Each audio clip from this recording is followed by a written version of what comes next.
Hi, welcome back to the channel. My name is Laura, and this is Why the Book Wins. And today's video, I am doing a book review, and I am talking about the book by Toni Morrison, Beloved.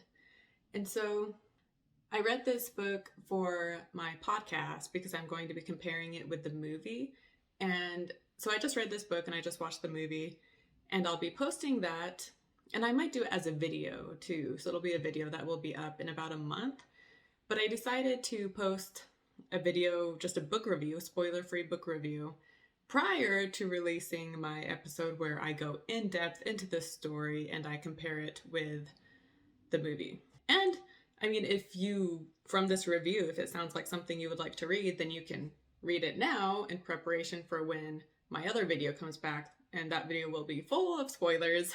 So it's not one I would recommend you watch or listen to unless you know the story, unless you don't plan on reading this book or seeing the movie. But anyway, so this book is written by Toni Morrison, and to start, this is a very uniquely written book.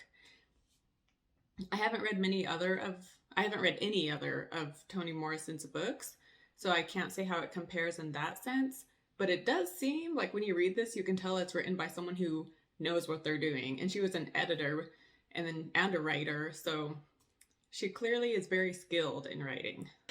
The perspectives in this book change frequently, and the timeline jumps around. And this isn't like one of those books where the perspective changes or the time period, like the timeline changes, but some books do it where it's like, this chapter is for Beth, and we hear Beth's perspective. And then before we switch to another perspective, we go to a new chapter, and this one is Bob's perspective or something.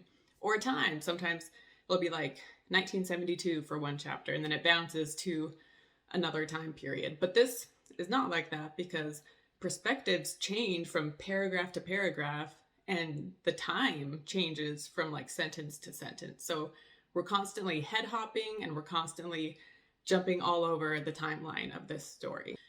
And in part, because of that, in part, I wouldn't recommend beginning this book doing the audio. Like if you're reading this book for the first time with no knowledge really about it, you should physically read it.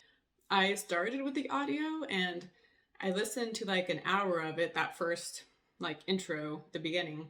And by the end of that hour, I was like, okay, I think I know what's going on. But when I came home, I ended up going to the book and reading the first chapter and being like, okay, did I understand what I just listened to? Because for one, Toni Morrison narrates it, and she kind of, I don't know, she's not a bad narrator. It's just, the way she talks, kind of, if you aren't familiar with the characters and the story, it can be sort of hard to follow, at least from the start. And also, some of the names, there's a character named Baby Suggs, who is a grandma, but, hearing that name, Baby Suggs, would throw me off, because then there's other talk about a different baby, and so, I don't know.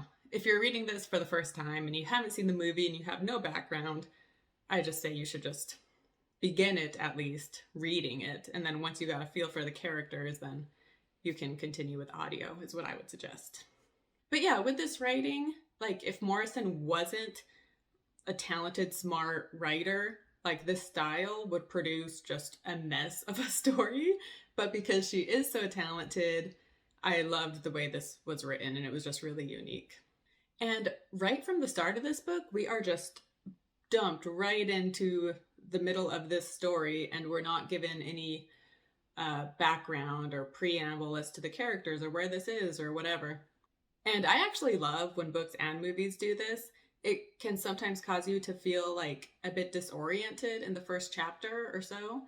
But then once you get a feel for who these people are and you try to grasp, okay, what is the timeline here? So as you get used to it, I just think it makes for a more interesting way to tell the story sometimes, a more unique way at least. And I also like that, I don't know, I don't always like stories that are, well, that's not true. I don't know. Some books are told from this omniscient narrator who knows everything and describes everything in a way that makes complete sense. And there's nothing wrong with that. But I don't like it when writers feel the need to hold our hand throughout the story and spoon feed us the details so we can understand it perfectly. This book It does not hold your hand and it does not spoon feed you. And like I said, everything is told from somebody's perspective. And so an event is described as this person is seeing it. And like if it was told from a narrator, it would be much more straightforward because it would explain like, oh, this character is doing this right now, and then we have this character over here. But instead, it's not telling us who the people are because the person whose perspective we're in doesn't know who the people are. I feel like I'm being confusing, but I don't know. I just really like the way it's written. It does take some getting used to, but yeah. And going back to how we are just placed right in this story with, no background, as I said, Morrison like really purposefully chose to do it this way. And the introduction to this book, she says, there would be no lobby into this house, and there would be no introduction into it or into the novel. I wanted the reader to be kidnapped, thrown ruthlessly into an alien environment as the first step into a shared experience with the book's population, just as the characters were snatched from one place to another, from any place to any other, without preparation or defense.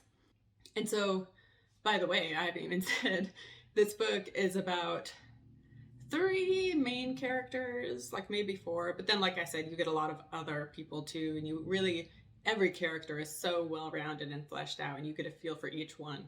But the main characters, like they were all previous slaves, and now they're free living in Ohio.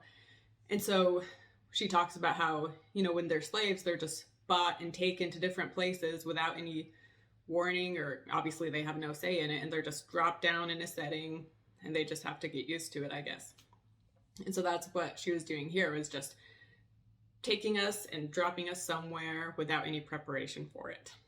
And this book was a really hard one to put down. Like, when I had to do anything other than continue reading, it just felt like an inconvenience because I just wanted to keep reading. And I even went back and started reading it a second time. And even though I was reading stuff like I already had just read just a few days prior, I still, like, the time flew and I just got swept up in the story all over again. So going to the story of this book, it was more like horror-esque than I thought it would be, because I went into this book knowing basically nothing. But the story deals with this malevolent spirit that haunts this home. But even more like horrifying than the stories of this like poltergeist, ghost, whatever it would be called, are the flashbacks that we get into the main character's life when they were slaves and the terrible things that happened. And just, yeah, it's like a horror movie in some ways as far as that goes. And there is like some messed up stuff that happens in this story, but like I said, it deals with slavery, and yeah, there's some disturbing, violent, evil, and horrific things that take place. But slavery, like, how can you expect a book about slavery to not be at least some of those things? Of course it's going to be disturbing and horrific and terrible, because that's what slavery was. And there is a review on Goodreads, and it's actually like a really high-rated review. So if you look at this book on Goodreads, you're probably going to see this review I am quoting. But I think it's a woman who wrote this review, but I took a section of it because I thought she worded it very well. The book is about the problem of memory, specifically the memory of trauma, both on a personal and national level. I feel like everyone always wants to write these great books about the most terrible stuff, but the fact is that doing so right is incredibly hard. Which is maybe why there are so many bad books about tragedy and so many good books about boring people's mundane little problems. You really have to know what you're doing to write about the most terrible stuff. And, well, Morrison picked the most terrible stuff in America's past, then wrote an original and organic ghost story that deserves its hallowed place in American literature. This book depicts the effects of slavery on people, individually and collectively, with, well, shattering genius. But don't try this at home. She is a lady of unusual talent and skills, and in most people's clumsy hands, this effort would be dangerous. And so, like I said, the way this book is written, if she wasn't as skilled as she is, it would just be a mess.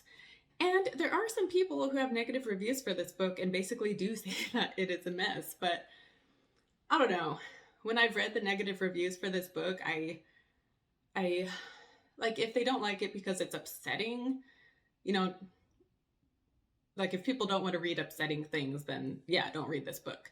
So I get that on some level, but like, if they complain about the way it's written, like, or the story, I don't know. I thought it was an amazing book, and yes, it's upsetting, but It's beautifully written, and the characters are just so real and vivid. And Morrison just writes about these horrible, traumatic things with just unflinching clarity, and she doesn't shy away from these terrible things. Yeah, I don't want to give too much away as to the plot because, like I said, I went into the book not knowing anything, really. And so, honestly, like a big part of the story that happens fairly early on, I didn't realize was going to happen. And so, I don't know, I like being surprised by everything. And so, I want my audience to read this book and go into it not knowing what to expect, and therefore everything is a surprise.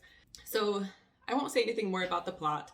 And like I said, I will be covering this more, analyzing this story more, and going into the symbolism and everything and all the characters, and comparing it with the movie, of course, as well.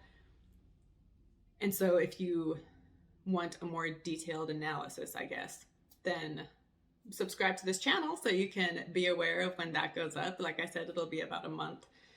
And yeah, if you choose to read this book in preparation for that, like I said, just I loved it. Like I said, beautifully written, great characters, but be aware that it's got some upsetting stuff. And if you watch the movie doesn't shy away from these things either. So you're definitely going to see some shocking things if you watch that in preparation for my podcast. But I guess I will leave it at that. So yeah, that was my review for Beloved by Toni Morrison. And yeah, I guess I've said all I want to say about it as of right now, and I will save the rest for when I do my detailed discussion on this. But thanks for watching, and don't forget to give this a thumbs up, and I will see you next time.